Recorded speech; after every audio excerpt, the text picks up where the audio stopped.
Hello creative cooks, welcome back to another episode of the Creative Phebe Cooks channel. I'm Phebe and I hope you're doing well. Today we'll be making sea moss gel, and if you've never made some before, I'm excited to share the entire process with you from start to finish. I'll share what to look out for when buying sea moss, how to know it's the real deal, and how to prepare the dried sea moss to turn it to gel. Like many of you, I've long been fascinated about the sea plant, its powerful nutrient composition, and what it can do for our health and well-being if used the right way. The making of sea moss gel is a unique and engaging process, and once you make a batch, it will last you a while depending on your frequency of consumption. Side note, this was my first time making sea moss gel.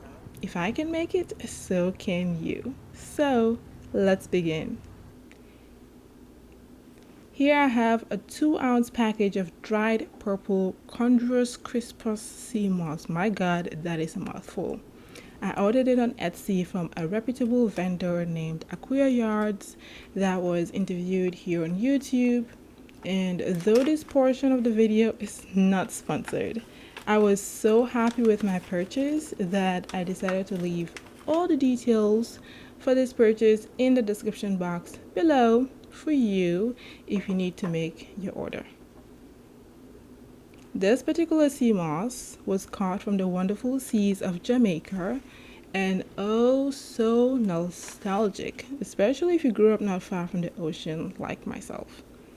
And if you're from Jamaica or watching from Jamaica, guan, I hope I'm saying it right. Trust me, not all sea moss are the same.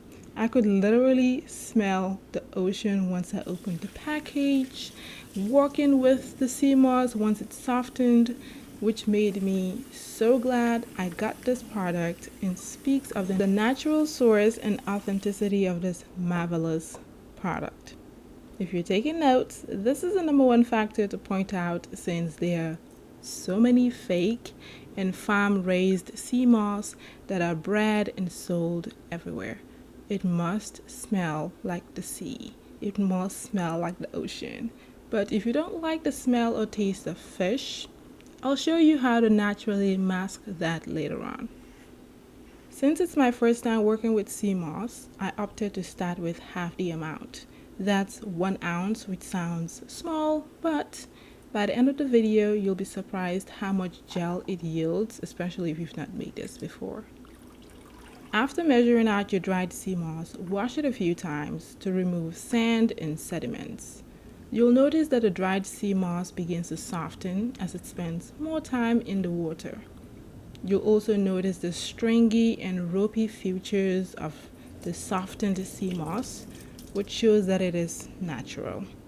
Real sea moss is imperfect, stringy, with uneven strands, unlike fake sea moss, which looks too perfect and noodle-like. So that's also another thing to look out for when purchasing sea moss.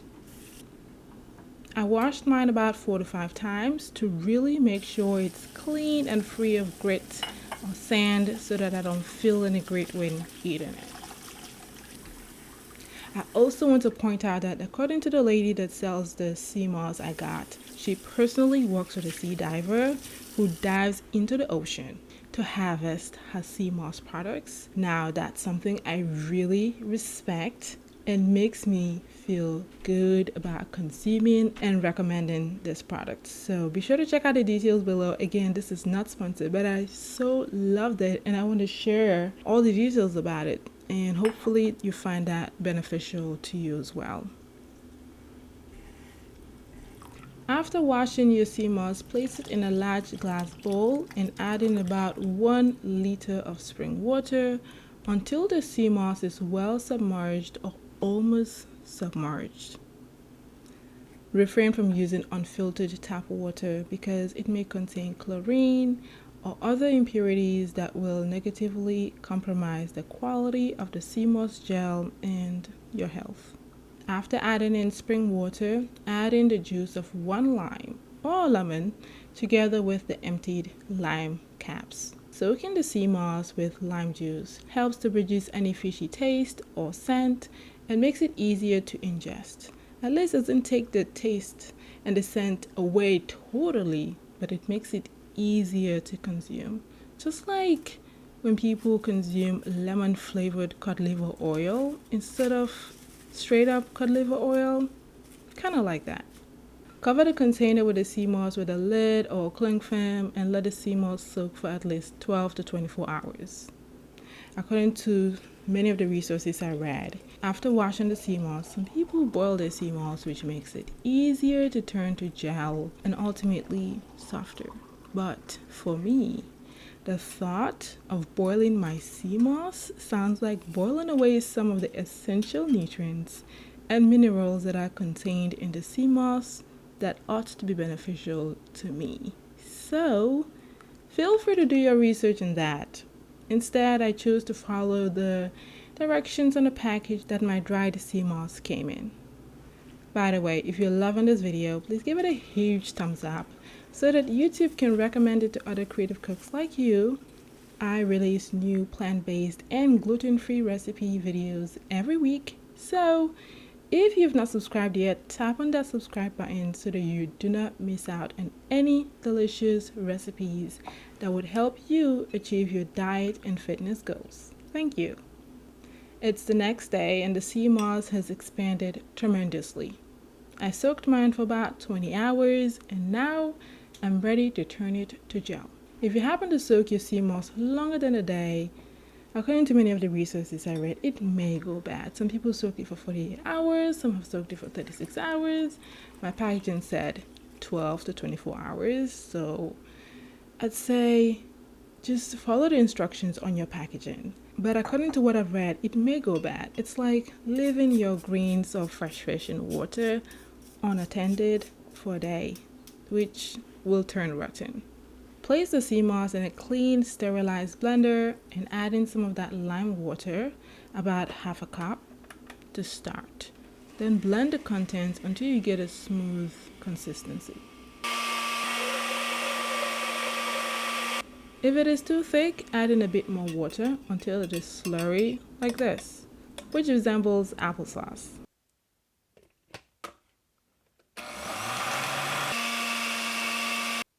Store the sea moss gel in a clean and sterilized glass container, as you saw me sterilizing them earlier on in the video, and keep this refrigerated. Now, in terms of how long it will last in the fridge, all depends on the conditions under which the sea moss gel was prepared. The cleaner, the better. And based on my research, some resources say you may keep it refrigerated anywhere between 2 to 4 weeks. Some recommended longer than a month. I'm going to keep mine in the fridge for up to a month to 3 months. I think if you keep it in the back of your fridge, which tends to be the coldest, it will do well. To be on the safe side, you may freeze the sea moss gel into cubes to lengthen its lifespan. I also will do that, just because I don't see myself eating this every day. It has a high amount of iodine, which is good, but too much of it is bad. Also, do your research to see what works for you. Of course, talk to your doctor if that's necessary as well. I am not a medical doctor. I'm just using this to my advantage in a way that seems and is safe for me, my diet, my fitness goals, and well-being. Now, although I'm not a fan of the bland taste of sea moss gel, I'm excited to see how well I can incorporate this component in some of my recipes, such as soups and stews, to make it easier for me to consume to help me achieve my diet and fitness goals. If you'd like an update on my experience with that, please leave your comments below. If sea moss gel is an essential part of your diet, I'd love to know your experience. Please add it in the comments below to help people like me and others watching to have a real-life preview of what to expect. Do you eat it by itself? Do you add it in some of your recipes? Oh my gosh, I feel like just eating it by itself, it requires some form of courage. Anyways, that's it for today, Creative Cooks. Thank you so much for watching, and I'll chat with you in my next episode. Goodbye.